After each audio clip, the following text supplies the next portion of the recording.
strengthen in the springtime and reaches its height in the summer, there's no influenza.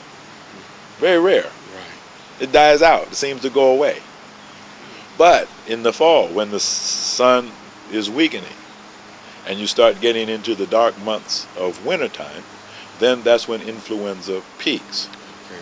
Now, a light-skinned person who exposes their skin, say a large percentage of their skin, to full sunlight in summer, within 20 minutes, the skin will actually produce 10,000 to 20,000 international units of active vitamin D.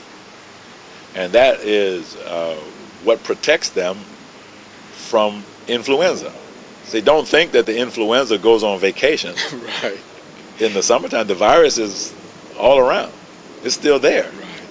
But it cannot manifest when there's adequate levels of vitamin D in the system. Mm-hmm. Now, I said a light-skinned person will produce that much vitamin D. A dark-skinned person will not. They will produce very little vitamin D. So dark-skinned people are relatively more susceptible to influenza than light-skinned people. So I was saying, you know, when our people, and our people today live in the tropics, well, the pigment in our skin protects us from some of the side effects of sun exposure. And because the sun is so intense in the tropics, even though our skin is pigmented, we still produce adequate amounts of vitamin D. But now, for 400 years, we've been in the temperate zones, okay, right, where we don't get that intense sun. And so in the temperate zone, our pigmented skin is a relative disadvantage. Okay. We do not necessarily produce adequate amounts of vitamin D. Okay. When a person is vitamin D deficient, then if they are exposed to the influenza virus, then they will manifest it as an illness. Oh, okay. So now, anytime you can define an illness as a deficiency state, that's good news, because Yes. you know exactly what to do. Right. You can prevent influenza by taking vitamin D or exposing your skin to the sun. Vitamin D supplements are generally available. Now, most of the supplements you're likely to pick up over the counter are synthetic vitamins, but they work. So they're synthetic, and maybe you don't like that, but in fact they do work. At the Abundant Life Health Attainment, we use natural vitamins, and of course that's available to anybody that wants to order some. A typical dose that would probably protect most people would be about at a minimum of 2,000 international units per day. But 2,000, that may or may not be a protective dose. But if you get up to 4,000 to 10,000 international units per day, that's a protective dose. And a person who is taking that much vitamin D, assuming that they're otherwise healthy, right, is more or less protected against influenza. Now, in this climate where we do have the spread of this virus, and we do have the fall approaching, would you just recommend carte blanche, or Yes. that we begin to take those supplements? Yeah, I think under these precaution? circumstances, where we see the storm clouds gathering, Right. and we don't know what kind of flu this is. See, if it was just a regular flu, and you were just down for a couple of days with a stuffy nose and, you know, like that, and you're going to be back on your feet, maybe you do, maybe you don't want to. But if there is the possibility that this is a killer flu from which you will not recover, well, then prevention is the whole game. Right, right. You don't want that at all. Right. Okay? So people ask me, well, when should I start taking it? Well, I'm not quite sure I have a magic answer about when you should start taking it. I think probably you should take a little bit all the time. And then you could increase that amount if you start seeing people around you getting sick, or you hear news reports, that the flu is here, Right. then you might up the dose. Now again, other things are important too. People who are calcium deficient are also highly vulnerable to all viral infections.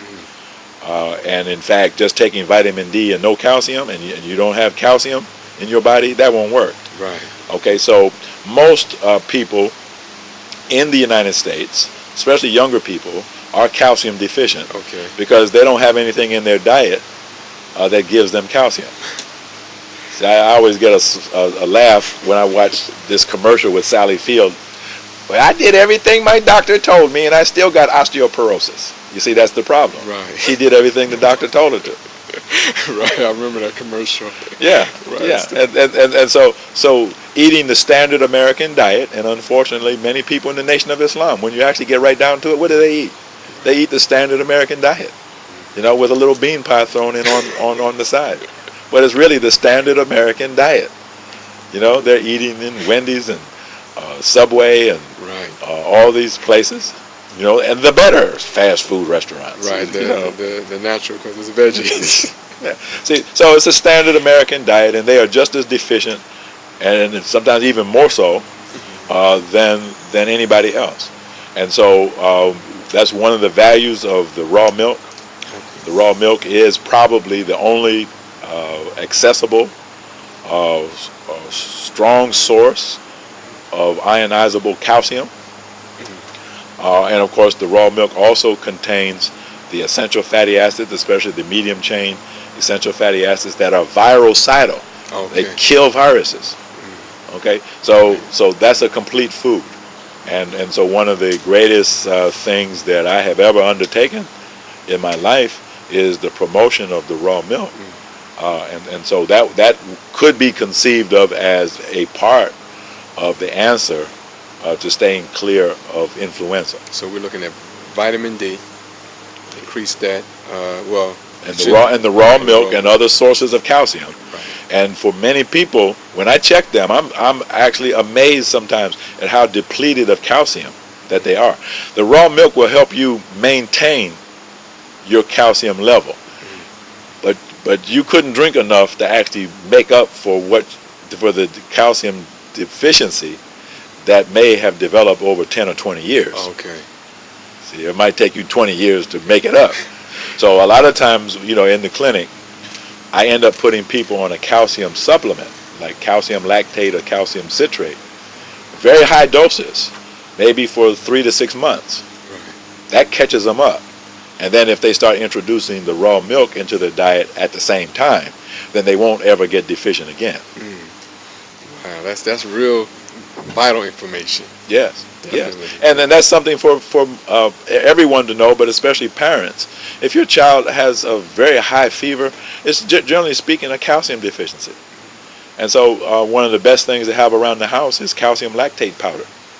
And you just take a scoop of it, stir it in the water, and let the child drink it. And fever comes down. I remember You don't have to reach for Tylenol. I remember that years ago when I was coming up, and you said, I don't know if it was called that, but you had things like that. Sure. Sure. Powders and salts and different types of. But now, see, what's happened is we've ceded all of our parental authority over to experts because they made an interpretation that they know better. Right. Well, they don't. Following their advice has got us where we are, which is in a very bad place. Right. Your grandmother was smarter than them. And healthier than us in many Exactly. cases. Exactly. So if you're going to take advice from anybody, ask grandma. Although some of the grandmothers we have nowadays, Yeah, they're pretty. maybe I should say great grandmother. Right. It depends on when they were born. Right. Okay, and at what stage of the degeneration of this society that they came on scene. Okay. Now, vitamin C is also very important. Fish oils are very, very important. And then, of course, if someone actually gets sick, then that's a whole different ballgame. And then you actually have to specifically treat with certain antivirals.